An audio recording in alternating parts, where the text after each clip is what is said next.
तो स्वागत है एक बार फिर से आप सभी का आपके अपने यूट्यूब चैनल टेक हाउस पे। जैसा कि फ्रेंड्स वन प्लस जो ब्रांड है हमारा वो फ्लैगशिप किलर के नाम से जाना जाता है और वन प्लस नोट जो है वो बिल्कुल मिड सेगमेंट प्राइस पॉइंट पे यहाँ पर इंडियन मार्केट में यहाँ पर मिल रहा है। वहीं इसका मैं कंपैरिजन करने वाला हूँ ओप्पो के अपकमिंग फोन रेनो 5 प्रो से। रेनो 4 के बाद रेनो 5 प्रो हमें बहुत जल्दी इंडिया में देखने को मिल सकता है, लेकिन जो इसके स्पेसिफिकेशन थे वो एक्सपेक्टेड थिंग के साथ हैं। इन चीज़ों का हम यहाँ पर अनुमान लगा रहे हैं कि ये चीज़ फ़ोन के अंदर हमें यहाँ पर देखने को मिल सकती है। तो फर्स्ट ऑफ ऑल बात करते हैं दोनों ही फ़ोन के डिस्प्ले साइज़ को लेकर।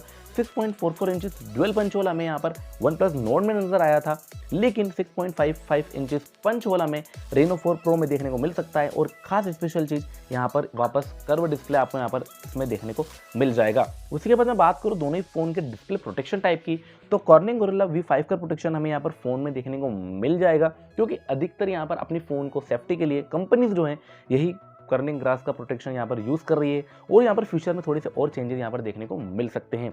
डिस्प्ले टाइप जो है फ्लूइड एमोलेड 90 हर्ट्ज के रिफ्रेश रेट के साथ वन प्लस नोट में नजर आने वाला है। वहीं मैं बात करूँ अगर हमारे डिस्प्ले टाइप, तो इसमें आपको super AMOLED 120 hertz Reno 5 pro में देखने को मिल सकता है, क्योंकि रेनो 4 जो है वो 90 हर्ट्ज के साथ यहाँ पर हमें देखने को मिला था। वहीं मैं बात करूँ दोनों ही फ़ोन के कैमरा क्वालिटी को लेकर, तो वन प्लस नोट में काफ़ी ज़्यादा चेंजेस कंपनी ने किए थे। 30,000 के प्राइस पॉइंट के अंदर 48 का प्राइमरी लेंस दिया, 8 का अल्ट्रा वाइड एंगल, वहीं 5 मेगापिक्सल का डेप्थ सेंसर, 2 मेगापिक्सल का मैक्रो शॉट। उसी के बाद क्वाड कैमरा का सेटअप रेनो 5 प्रो में भी देखने को मिल सकता है। 64 का प्राइमरी लेंस, 8 का अल्ट्रा वाइड एंगल और 2 मेगापिक्सल के डेप्थ सेंसर और मैक्रो शॉट हमें इस फोन में नजर आ सकते हैं, क्योंकि रेनो 4 जो है वो हमें यहाँ पर 48 के साथ यहाँ पर देखने को मिला था। तो इस बार जो चेंजेस मार्केट के हिसाब से ये देखने को मिल सकते हैं। फ्रंट सेल्फी की बात करें 32+8 का अल्ट्रा वाइड एंगल हमें वन प्लस नोट में देखने को मिला, और सिंगल सेल्फी के साथ 44 का सेल्फी कैमरा रेनो 5 प्रो में हमें देखने को मिल सकता है। उसी के बाद थोड़ा और आगे चलते और बात करते हैं फ़ोन के परफॉर्मेंस क्वालिटी को लेकर। तो एंड्रॉइड 10 पर based Snapdragon 765G one plus note में देखने को मिला था। और वहीं मैं बात करूं परफॉर्मेंस रेनो 5 प्रो की, तो एंड्रॉइड 11 पर बेस्ड स्नैपड्रैगन 765G इस फोन में देखने को मिल सकता है। और वन प्लस एक ऐसा ब्रांड है जो काफ़ी कम कीमत में एक अच्छा परफॉर्मेंस अपने फ़ोन में यहाँ पर लाकर देता है। उसी के बाद थोड़ा और आगे चलें और बात करें फ़ोन के स्टोरेज कैपेसिटी को लेकर, तो 8GB, 6GB और 12GB 3 वेरिएंट में हमें वन प्लस नोट नज़र आया। वहीं 8GB 128GB और 8GB 256GB वहाँ पर रेनो 5 प्रो में भी हमें देखने को मिल सकता है।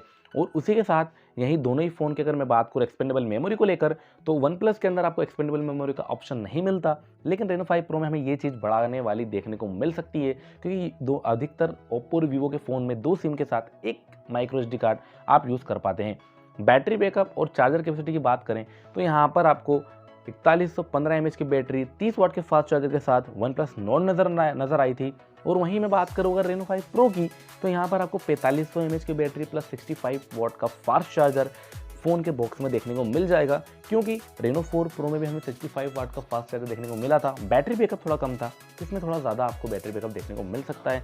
सबसे लास्ट पॉइंट प्राइस पॉइंट को यहाँ पर थोड़ा क्लियर देख लेते हैं, क्योंकि 8GB 128GB में 27,999 की कीमत में वन प्लस नोट नज़र आया था, लेकिन रेनो 4 प्रो जो है रेनो 5 प्रो से थोड़ा सा सस्ता है तो नहीं कह सकते, क्योंकि दोनों ही फ़ोन का प्राइस जो है सिमिलर सा देखने को मिल सकता है, लेकिन एक्सपेक्टेड है चाहे बढ़ भी सकता है और कम भी हो सकता है, क्योंकि 8GB 128GB हमें 34,999 कीमत में जो स्पेसिफिकेशन कंपनी ने दी है उसके हिसाब से हमने यहाँ पर रखा है। लेकिन जैसे स्पेसिफिकेशन थोड़ा अगर चेंज होते हैं तो प्राइस थोड़ा अप डाउन हो सकता है। तो और आगे बढ़े और आगे जानने के लिए इन फ़ोन के बारे में चैनल को सब्सक्राइब करना बिल्कुल ना भूलें। वीडियो को लाइक करके कमेंट सेक्शन में कमेंट करके जरूर बताइएगा आपकी पसंदीदा ब्रांड यहाँ पर कौन सी है।